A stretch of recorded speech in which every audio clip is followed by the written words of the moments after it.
Bonjour à vous et bienvenue dans le Mercredi Famille.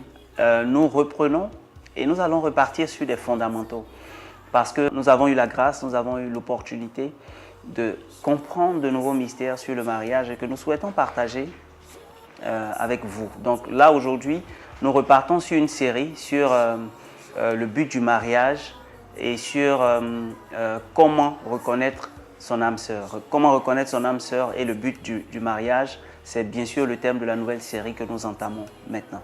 Si on pose la question de savoir, mais pourquoi vous voulez vous marier au fond?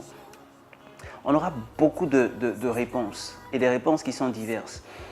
La réalité, c'est que Dieu également a une raison ou une motivation au fait que le mariage soit installé. Dans le livre de Proverbes, la Bible nous dit que l'Éternel a tout fait pour un but. L'Éternel a tout fait pour un but. Même le méchant, pour le jour du malheur, il a tout fait pour un but, y compris le mariage. Donc le mariage a un but. Le mariage a un but et un but divin. Et donc lorsqu'on veut se marier, nous devons être capables de saisir, de cerner, n'est-ce pas, le but de cela. Si nous sommes mariés, peut-être que nous n'avons pas réfléchi à cette question avant de nous marier. Mais si nous sommes déjà mariés, nous devons et pouvons déjà commencer à y réfléchir. Je suis déjà marié, c'est une grâce, c'est une bénédiction extraordinaire que d'être marié.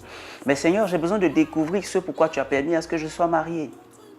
Et la connaissance ou la découverte de la raison fondamentale et du but du mariage nous permet non seulement d'accomplir le but divin, mais aussi de surmonter les épreuves du mariage. Oh, ceux qui sont mariés peuvent dire combien de fois c'est rempli de challenges des fois, c'est rempli de tentations des fois, c'est rempli d'épreuves certaines fois.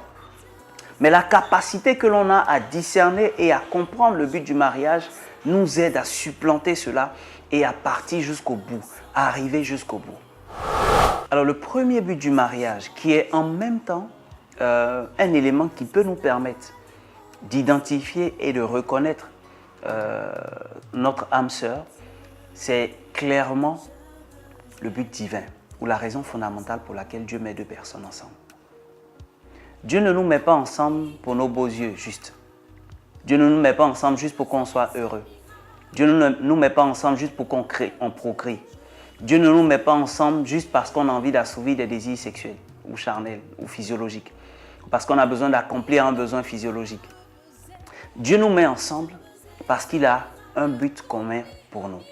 Dans le livre de la Genèse, il dit « Faisons l'homme à notre image et selon notre ressemblance, afin qu'il domine sur... » Et il commence à citer. Donc, Dieu a un plan pour chaque homme, a un plan pour chaque être humain, mais surtout a un plan pour chaque couple. Il dit « Créons-les hommes et femmes. » Et qu'ils... Donc, le but ou le fait que Dieu, dans la création, commence à créer un homme et une femme, déjà révèle la réalité de la complémentarité, de l'association, mais pour un but. Le but de la domination, le but de l'impact, le but du mandat divin que Dieu donne à un couple. Donc, votre couple a un mandat divin. C'est le premier but du mariage et c'est en plus le premier moyen de discernement de son conjoint. Si je sais la raison pour laquelle Dieu veut que nous soyons ensemble, je suis capable de savoir que la personne avec laquelle je suis peut m'aider à atteindre ce but ou ne va pas être une aide pour moi. Vous voyez, et même quand Dieu finit de créer l'homme, Dieu fait le choix de dire, ok, je vais lui faire une aide. Et une aide qui lui sera semblable. La première chose, c'est que si on a besoin d'une aide, ça veut dire qu'on ne veut pas l'accomplir seul. Si on a besoin d'une aide, ça veut dire qu'on s'en va quelque part. Ça veut dire qu'on a une mission à accomplir. Et la deuxième chose, il dit qu'il lui sera semblable.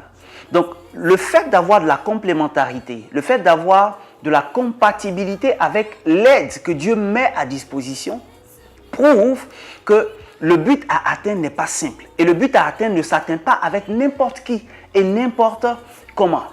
Une prière pour aujourd'hui. Père, je te rends grâce et te bénis de m'avoir fait à ton image.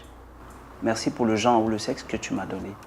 Et merci surtout pour le projet de mariage que tu as déposé dans mon cœur. Cette grâce, n'est-ce pas, de m'associer avec une personne. Parce que le mariage a un but, et un but divin. Ma prière aujourd'hui, c'est que tu me donnes la grâce de découvrir le but du mariage.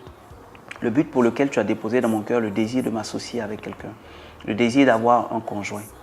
Ça va plus loin, Seigneur, que le fait d'avoir de la compagnie. Ça va plus loin que le fait de procréer. Ça va plus loin que le fait d'assouvir, n'est-ce pas, des besoins physiologiques. Il y a un but. Tu dis, l'Éternel a tout fait pour un but. Je veux découvrir le but divin. Parce que si je le découvre, ma destinée sera extraordinaire. Je pourrai, n'est-ce pas, briller comme une lumière que tu as relâchée sur la terre. Je pourrai accomplir des choses tellement merveilleuses.